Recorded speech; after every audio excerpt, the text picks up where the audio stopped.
when was it? 2015. I started going a lot outside. So the history behind there was that I had a really heartache. I ended it with one of my ex-boyfriend, and I was really, really sad. And at that point, I felt anxious about going into a tent. I didn't like sleeping in a sleeping bag. I was just anxious about that, but at the same time, I really loved being outside. So I had this, I think a month, 2 months where I was just crying and being really sad about this breakup. And then one day I just decided that now I'm gonna accomplish something that I think is very difficult. So I went out and decided to sleep outside in the forest alone and be one of those people who did that. So this was like a great project for me back then, and it ended up with me having around 50 nights outside every year. So it went from being like a little project to being something that I love and I do all the time. I'm going to show you a little some pictures afterwards so you can see a little bit of what I'm doing, because I know outdoor life is not the same in the States or in Scotland or in Ireland as in Norway. So just to give you an impression of what I'm doing. And in 2017, that's when I started the Instagram account, Psychologist with Sleeping Bag, because I was already having an Instagram account where I was sharing pictures and trips and stuff like that. And then I wanted to do something more with it. So I started writing about psychology, and I'm posting it on Instagram with pictures of nature. And that turned out to be like a huge success. I got a lot of more followers, a lot of attention in media, and it just like became this big thing that just continued and continued into something that was amazing for me, because I got a chance to say the things that I think is important to so many people. So I can post something now on Instagram and have like something about ISTDP that I think is interesting, and then have 50,000 people read it. So that's great. It all depends on, how far it gets on the social media, and there's a lot of interesting things behind this, but that's what I do now. And yeah, I talk a little bit in media about this. I'm writing a self-help book right now about like easily understandable ISTDP for people without diagnosis and stuff like that, just sort of regular people. I don't know the right word for it, but it's not people that necessarily have big mental problems, but just like anyone. We all struggle a little bit with this, but we might not necessarily have larger problems with it. So this is the people I want to talk to, and that's the people I write to. And the book is also very much about nature. So I'm trying to combine these two things and help people understand how they can experience their feelings and how they can understand what's going on and learn to recognize different defenses in an easy way. The next thing I wanted to talk about is just the effect nature has on our psychological health and physical health. So before I do this, when I do this, I wanna just show you some pictures of what I do when I go out. And I want you to, when you look at these pictures, just see if you can feel what you feel. Try to recognize what's going on inside of you when you look at the pictures, and see if you can sort of recognize yourself in the research that I'm quoting here. So I'm just gonna find the right pictures.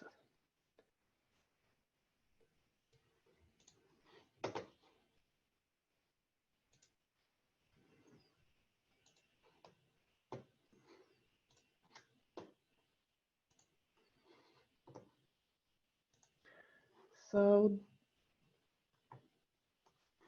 just gonna put this on full screen here. There you go. So this is me outside in the Trillemarka, which is a forest outside of Oslo.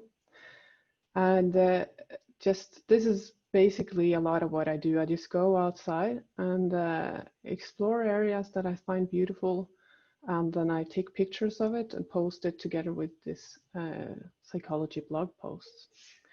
And I was interested when I started doing this. A lot of people asked me about, okay, so what does really this do to our mental health? Because lots of people that are a lot out in nature, they experience that it's doing something to them to be outside. And when we look at the research, it's actually really good. What we see is that when we are out in nature, we have increased heart rhythm variability. We have a reduction in cortisol, a reduction in adrenaline, and a better blood pressure. And this is research that's been done on people without any diagnosis that just use nature as recreational activities. And they also measured symptoms on these people, like before and after being outside in nature. And they saw reductions in symptoms of stress and anxiety and depression. And the effect size here is actually moderate to large, which is pretty significant. This is a very good effect, actually. And it's just to tell you how the research is done, is that it's done, you have a group that's done something out in nature, and you usually have a group that's done something in a city environment. So you actually have that comparison, and it shows so much greater effect on being outside in the nature compared to the city or different kind of surroundings. We also have some research showing that it helps us think better. It helps our attention, it helps our creativity, and it enhances our working memory processes. But the research here isn't as good. Like, the effect sizes are around small. So I mean, there's some who shows that there is an effect and some who doesn't. So it's a little bit, I wouldn't take that too seriously, but it's just an interesting thing to think about. And I think probably a lot of people has also noticed this, that when you're out in nature, you might think a little bit more clear around things, or it's easier to focus on things, or at least I experienced this. So it makes sense to me. And when it comes to all of these things that I'm saying here, I mean, the main take-home message is that, you know, heart rhythm variability, cortisol, adrenaline, blood pressure, it's all signs that anxiety system is going down, like our anxiety is going down. So I think that's probably the most important thing to think about, is that there's some things that it seems like when we are out in nature, our anxiety is decreasing. That's the main message you want to like. And also that we see depression symptoms going down, and people thinking more clearly around their problems. When it comes to physical health, we also see, you know, people that are a lot out in nature that have a slightly better immune systems. And obviously we also see effects on less cardiovascular disorders, less obesity. But in these things, we don't really know if it's due to the physical activity out in nature, or if it's due to nature itself. It might be a combination, right? But since we know that physical activity has such good effects on this, it's a little bit difficult to disentangle those two. And when it comes to the research that's been done on people that actually have a diagnosis, it's been done some research on people with depression and stress and chronic pain. What's been done here is actually this forest therapy, for you who know what that is. It's Shirin-yoku. I don't really know if I know how to pronounce it right, but it's a type of therapy where you are allowed out in nature, from what I understand.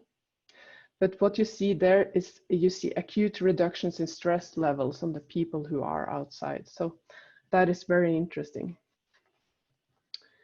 So is my share screen working? Yeah, there you go. So this is, I'm just gonna, when you look at these pictures, try to feel a little bit what's going on inside of you. I'm gonna tell you, this is from our trip to Anmarjukka. This is is a nature park far north in Norway. This is actually in Finland. We're looking over to Norway. We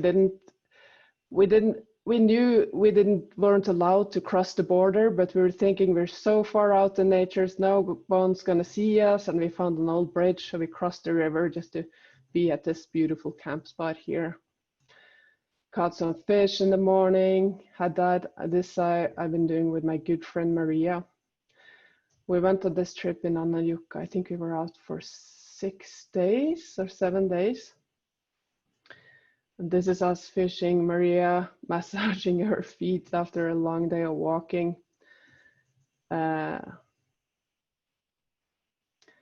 Just Maria trying to sleep in a tent where she can just see outside. This is a bug net tent. Just a little bit of breakfast here. And then something other interesting from research is that just looking into the bonfires actually has a very good effect on our mental health. It actually makes us more pro-social, and it's some things that shows that our brain activity goes more over into the same activity as we have when we meditate. So a lot of people might recognize that, at least I do. I think very clearly when I'm out in nature or when I'm sitting in front of a bonfire. So I think this is just a little taste of what I am doing. Just gonna stop the share screen now. So my thoughts about this is that you know, being an ISTDP therapist and being so interested in that, it's difficult for me to not think about that when I'm out in nature. And you know, starting out with being in a breakup or being in a situation where I have a lot of grief and a lot of pain around the situation I'm in, I think it was amazing being out in nature. And what happens to me when I'm out is that I feel like my own defenses is sort of melting away a little bit. It seems like a little natural process to me. It means that I feel more close to my own feelings, and I have more time on processing them. But I think if I didn't know about these processes, I probably wouldn't. I might get more anxious from that, or I might feel uncomfortable outside. But I do, as an ISTDP therapist, I think I have thought that, you know, these things, they connect together. Like for us who use this kind of format, it does make a lot of sense that if you have a reduced anxiety, you might feel better, right? Or that you have some reduced anxiety, you might get less depressed. So, I mean, from that perspective, it makes a lot of sense on using it. It makes a lot of sense to use it, at least to understand yourself, maybe use it as a way of sort of giving yourself a break and a place, like giving yourself time in your life to just go into whatever's going on with you. So I think that, and also, you know, sometimes it could be a good thing to talk to patients about. I usually put this into my talk alongside with the, you know, eat healthy, get enough sleep, try to get some exercise, that I always have a chat with my clients about. I think it's very interesting to think if this is, what if nature sort of reconnects us? Like, what if there's some kind of natural way for us to reconnect with ourselves that comes through nature, that comes through being outside? I don't know, there's no research on ISTDP and nature, but I think it makes a lot of sense when you look at the two together. Yeah. Should I just continue, Kristin? Yeah. I mean, I'm feeling so inspired here because you're reminding me of this book that I've been reading called Braiding Sweetgrass. And in this book, it talks about the communication that happens between trees and plants. And here you are talking about a communication that's happening in nature, and being curious about what exactly is taking place. Exactly. Yeah. And I think that's interesting to ask, what is really taking place here? What is it that has this effect? And one of the theories is that this is actually our natural habitats. Like we actually, this is where we developed. And it's only, I think, the last 100 years that a lot of the people in the world actually live in a city. So we haven't really adapted to that habitat yet. And it makes sense that that having a place that will get our feelings up is healing us. So does that make sense, the connection there? Absolutely. It's a little bit difficult in English. This I can feel. I know, Johanna, I was quite ill for some time, and at a certain point when I got serious about getting better, I chose to take 1 hour a day exercising in nature underneath the sun. And so it was a way to kind of push a lot of different things together. And it sounds like a great idea. Yeah, yeah. So yeah, it's I think it's a way of doing something really, really good for yourself, Dan. So one of the things that a lot of journalists, like when I talk to journalists in Norway, they're very excited about this. They're like, oh, it has this great effect. Wow. And I mean, it is a great effect. And it's having a medium to large effect size on something is comparable to the effect size you see in therapy. Now, obviously, this is a dosage effect. So you're going to have a continuous dosage of it. So you're not going to have a good follow-up result on the nature, like the hike you did in 2017, like you have after therapy you had in 2017. But, I think it's something to think about, that it's actually that the effect is actually comparable on some level. It's not comparable, but you know what I mean? It's large, it's significant. But when I talk to journalists, they really want to sell this off as sort of a quick fix, that, this is what we're going to do. Everybody's got a mental health problem, it's just going to go outside in the forest and it's going to fix everything. It's very important for me to just talk about how this doesn't fix everything. It depends what your problem is, and I think it's more, when it comes to talking to clients about it, I talk more of it as a way of recharging than as a way of sort of fixing your problems. Maybe you can go outside and think about the things we work with in therapy, but it doesn't do anything on their own. And I think a really good example of this was a journalist I met. For you who are Norwegian, you might know that there's been a lot of influencers in Norway who actually talk about how great effect nature has had on them. Like they had some mental health issues and then they went out in nature and it fixed it, and then they went to media, and then it's this really nice sunshine story, right? And then he went to me because he was writing this article about this. And he told me, he struggled with anxiety, and he said, well, for me, the anxiety just follows me into nature. It might even get worse in nature. So he wanted me to talk about, what is it when it helps and when does it not help?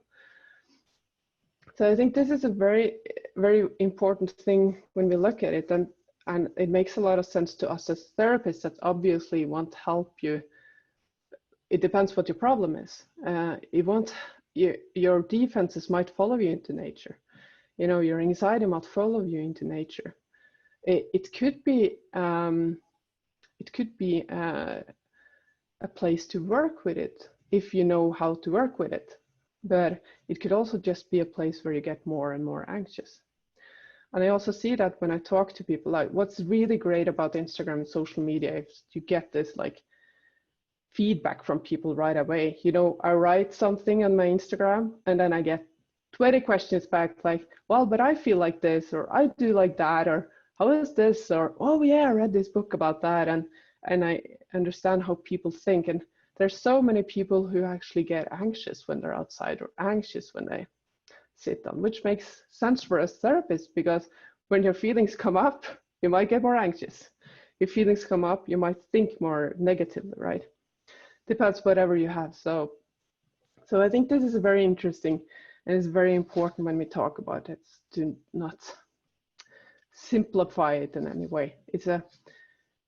My message when I write on my Instagram is more about, you have to try to be at peace with whatever's going on inside of you and make peace with the feelings you have. And it's not a self-help tool in the way that you're going to feel great all the time. And the way to feel great all the time is just remember to be outside a lot in nature. Like, it's going to have a counterproductive effect on people.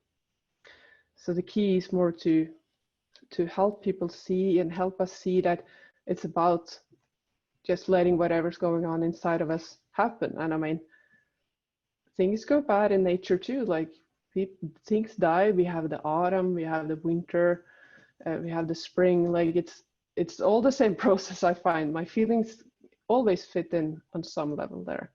I find it's great having, you know, broken heart in the autumn in Norway, when everything just falls off, the leaves falls off the trees, and it's kind of sad outside. It's nothing better than sitting in front of the bonfire and just like being in what you're in. Does it make sense? Yeah. I mean, I'm noticing how just by you saying that, I felt a little sadness come to my eyes, and could envision just the leaves falling. And I imagine as an ISTDP therapist, if you do have a patient who does have a broken heart and is camping for a few days, maybe you would encourage that patient to try to accept what feelings are coming up for them in the moment as much as possible. Exactly. Yeah. And try to help them to differentiate if it's too much, how they're gonna get out of it again.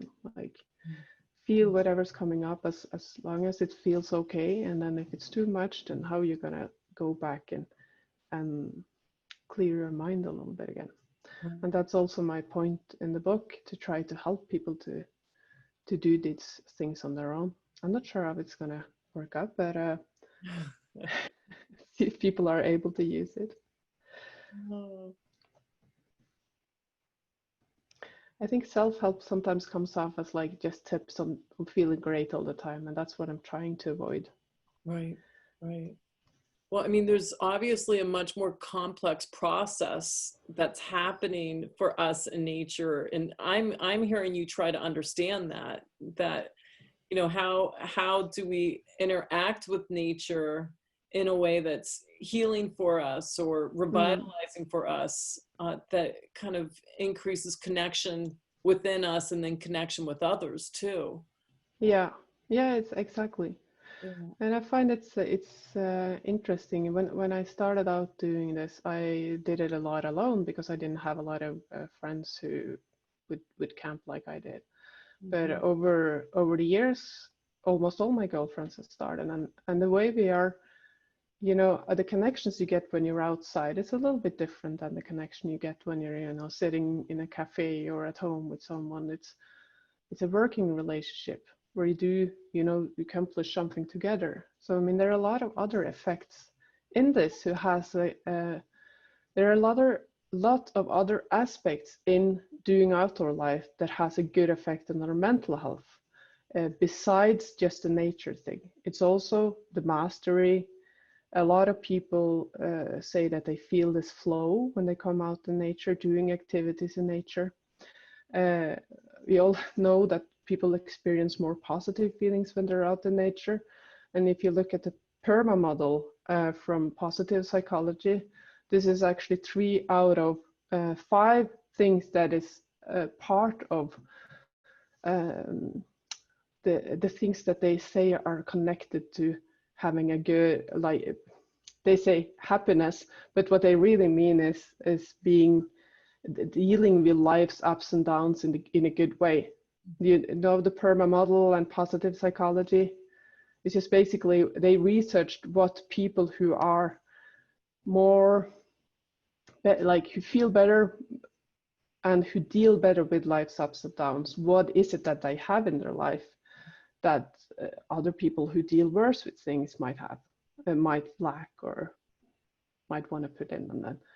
So I think it's interesting that it's so many things in outdoor life that actually works with a perma model. It could also be seen as again, as that is something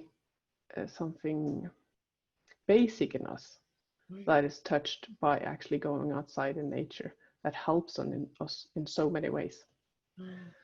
I mean, as I'm listening to you, I'm realizing for you, your book, it's so complex because you're not like just looking at a psychotherapeutic model and applying it to your experiences in nature. You're really trying to understand what is happening inside us in nature. And so you're exploring positive psychology and ISTDP, and are there any other areas that you find that you're curious about in order to help you write your book? Actually, in the book, just because it's too much, so I have to write just about ISTDP and the research, and then outdoor life. But this is more thoughts that I've had along the way when trying to talk to people about why does this have such a good an effect on us, and why doesn't it have an effect on others? And yeah, so it's more like a little hobby. Johanne, I'm curious, like for some of us who don't camp and haven't spent a lot of time in the outdoors, did you grow up camping, or is this something that you learned when you were older? No, I didn't camp at all. I mean, growing up in rural Norway, you're always going to be outside and like go skiing or go hiking and stuff like that. So, but just being outside and living outside and living in a tent or building our own shelters, that's when I started in 2015. So this is things that I learned myself. And yeah, so it's totally like, if you haven't done it before, it's not difficult to learn, actually. Like, it's a lot of YouTube videos and tips, sites and stuff to get going if someone's interested in starting it. I think that's a lot of the time we think that it's very complicated, but you know, becoming a psychologist or a therapist or any kind of healthcare worker is just 1,000 times more difficult than putting up a tent